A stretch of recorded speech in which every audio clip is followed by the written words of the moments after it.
अस्सलाम वालेकुम दोस्तों न्यूटन को कौन सा शख्स नहीं जानता। दोस्तों, क्या आप जानते हैं कि न्यूटन ने कौन कौन से कारनामे किन हालात में अंजाम दिए। ये 25 जुलाई 1665 का दिन था। कैम्ब्रिज में हॉली ट्रिनिटी के पास एक घर में 5 साला बच्चे का इंतकाल हो गया। जब डॉक्टरों ने इसकी लाश का मुआयना किया तो इन्हें इसकी छाती पर काले धब्बे नजर आए। इनके चेहरों पर खौफ के साए दौड़ने लगे। काली मौत ने कैम्ब्रिज का रुख कर लिया था। बहार 1665 लंदन के लिए तबाहकुन साबित हुई। ब्लैक डेथ के नाम से यूरोप का मशहूर ताउन लंदन के दरवाज़ों पर दस्तक दे चुका था और जल्द ही वबा ने पूरे शहर को अपनी लपेट में ले लिया। लोग मरने लगे और गलियां लाशों से उठ गई। अमरा ने अपने ख़ानदान शहर के मुज़ाफ़ात में भेज दिए, लेकिन गरीब उनके पास मौत के सिवा कोई ऑप्शन ही नहीं था। मौत और दर्दनाक मौत। जिल्द पर स्याह दाने निकल आते जो अनकरीब फूलकर फोड़े बन जाते और फटकर पीप बहने लगती। इसके साथ मरीज को उल्टियां लगती और ज़बान सूज जाती। ऊपर से सर फाड़ देने वाला सर दर्द और मौत को मज़ीद दर्दनाक बनाने के लिए जिस घर में मरीज होता उसे सील कर दिया जाता। पूरा ख़ानदान एक साथ सिसक कर मर जाता।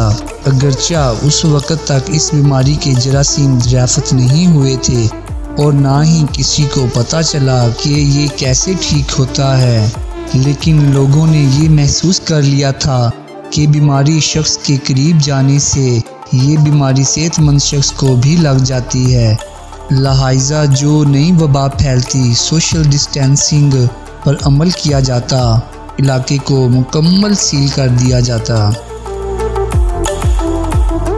दोस्तों, खबर फैलते ही कैम्ब्रिज के लोग खौफसाख्ता तन्हाई में चले गए।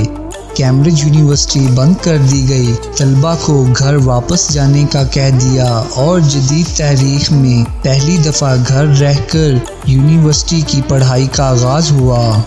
इन्हीं सारे तालिब इल्मों में एक नाम आइज़ैक न्यूटन का भी था, जो अभी अभी जवानी की दहलीज पर कदम रख रहा था और कैम्ब्रिज की ही ट्रिनिटी कॉलेज में एक तालिब इल्म की हैसियत से पढ़ रहा था। उसी वक्त तक आइज़ैक न्यूटन को सिर्फ इसके घर वाले, चंद करीबी दोस्त और उस्ताद ही जानते थे। यूनिवर्सिटी बंद हुई तो न्यूटन ने सामान उठाया और कैम्ब्रिज से 60 मील दूर अपने आबाई घर रहने चला गया। इसका आबाई घर एक छोटे से गांव में था जहां पहले ही कम लोग आबाद थे। ऊपर से वबा के फैलने का डर था। लोगों ने सके रिश्तेदारों पर घर के दरवाजे बंद कर रखे थे। यूनिवर्सिटी बंद होने से न्यूटन अपनी उस्तादा से भी कुछ डिस्कस नहीं कर सकता था। यहाँ तन्हाई में न्यूटन का गुजर हुआ। 1 साल क़यामत तक के लिए उसका नाम तारीख के सफ़ों पर नक्श कर गया। खुद न्यूटन ने अपनी बायोग्राफी में इस हैरान कर देने वाले कामों का साल कहा। दोस्तों, यहीं से ही इसके कारनामों का आगाज़ शुरू हुआ। सबसे पहले इसने रियाजी के इन मसलों पर काम किया जिसका आगाज़ इसने कैम्ब्रिज यूनिवर्सिटी में किया था। न्यूटन का रियाजी पर किया गया यही काम रियाजी की एक नई शाख कैलकुलस की बुनियाद बना और आज तक तलबा को फेल करने में इसकी बहुत अहमियत है।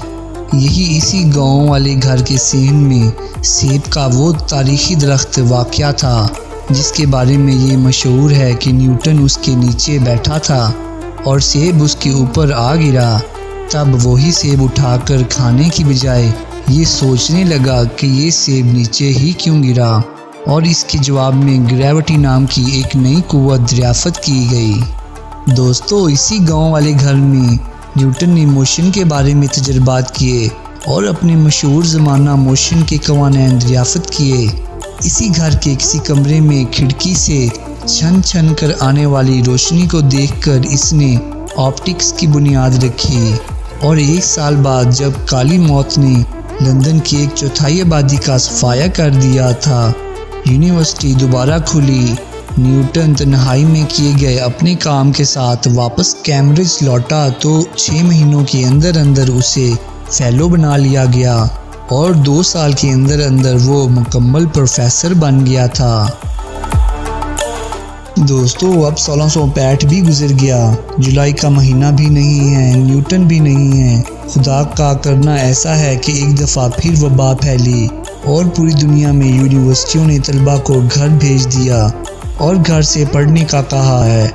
चुनाचा अगर आपकी यूनिवर्सिटियां भी कुछ हफ्तों या महीनों के लिए बंद कर दी गई हैं और आपको भी घर रहकर पढ़ने का कहा गया है, तो न्यूटन के सेट की गई तारीखी मिसाल जहन में रखें और कुछ ना कुछ ऐसा लाजमी कर जाएं जो आने वाले तालिब इल्मों की ज़िंदगी इतनी ही मुतासर करे जितनी कैलकुलस ने पाकिस्तानी तालिब इल्मों की है। अगर सिर्फ कैलकुलस ना होती तो ज़रा सोचिए हम में से कितने इस वक्त रियाजी पढ़ रहे होते। ज़रा देखिए फिर इस वबा के बाद बेचारे मासूम तालिबा के सर पे और कौन कौन सी नई वबाएं मंडला रही होंगी।